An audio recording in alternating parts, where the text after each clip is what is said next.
Oke, baik. Jadi infeksi menular seksual itu atau IMS adalah penyakit yang ditularkan melalui hubungan seksual baik melalui vagina, anus, ataupun mulut. Jadi IMS itu bisa disebabkan oleh bakteri, jamur, virus, atau parasit. Apa saja contoh IMS yang sering terjadi pada remaja itu, Pak? Oke Kak, jadi beberapa IMS yang sering terjadi itu diantaranya yang pertama itu ada HIV/AIDS, yang kedua ada gonorrea atau kencing nanah, yang ketiga ada sifilis atau raja singa, yang keempat ada herpes genital, yang kelima ada chlamydia, yang keenam ada HPV atau kulit kelamin. Jadi IMS di sini bisa menyerang siapa saja ya Kak, termasuk remaja, terutama remaja yang kurang pengetahuan dan melakukan perilaku yang berisiko. Bagaimana cara penularan IMS pada remaja itu, Pak? Jadi IMS di sini Kak bisa menular melalui yang pertama itu melakukan hubungan seksual tanpa pengaman, yang kedua berganti-ganti pasangan, yang ketiga menggunakan jarum suntik bersama atau bergantian ya. Yang keempat itu dari ibu ke bayi saat kehamilan atau persalinan. Dan juga perlu diingat ya teman-teman semua, IMS di sini tidak menular melalui berjabat tangan atau dari makanan.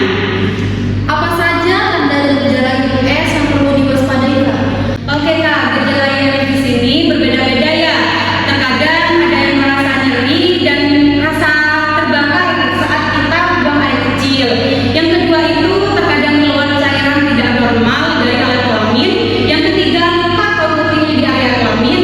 Dan di area kelamin itu terkadang terasa gatal, nyeri atau bengkak. Pada beberapa kasus juga terkadang tidak mengalami gejala sama sekali. Apa dampak IMS jika tidak ditangani dengan baik, Kak? Oke Kak, jadi jika IMS itu tidak ditangani dengan baik atau tidak diobati dengan baik, itu akan menyebabkan yang pertama akan menyebabkan infertilitas atau kemandulan. Yang kedua, gangguan kehamilan di masa depan. Yang ketiga, penularan ke pasangan. Yang keempat, gangguan psikologis seperti minder atau stres. Dan juga pada HIV di sini dapat mengancam jiwa. Lalu bagaimana cara mencegah IMS pada remaja, Kak? Oke Kak, untuk pencegahan IMS pada remaja di sini, yang pertama itu bisa menjauhi perilaku yang beresiko. Yang kedua, jangan berganti-ganti pasangan. Yang keempat, menjaga diri kita dari pergaulan yang sehat. Yang keempat Kak, meningkatkan pengetahuan kita tentang kesehatan reproduksi. Yang kelima, bisa melakukan pemeriksaan kesehatan bila beresiko. Dan juga kita harus berani mengatakan tidak pada tekanan lingkungan.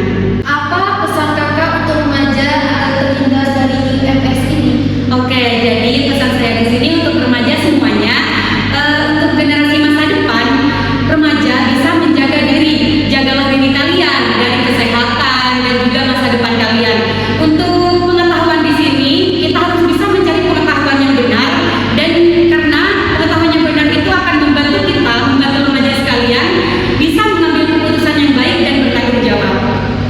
Terima kasih atas penjelasan yang sangat bermanfaat. Semoga teman-teman remaja semakin paham dan peduli terhadap kesehatan reproduksi.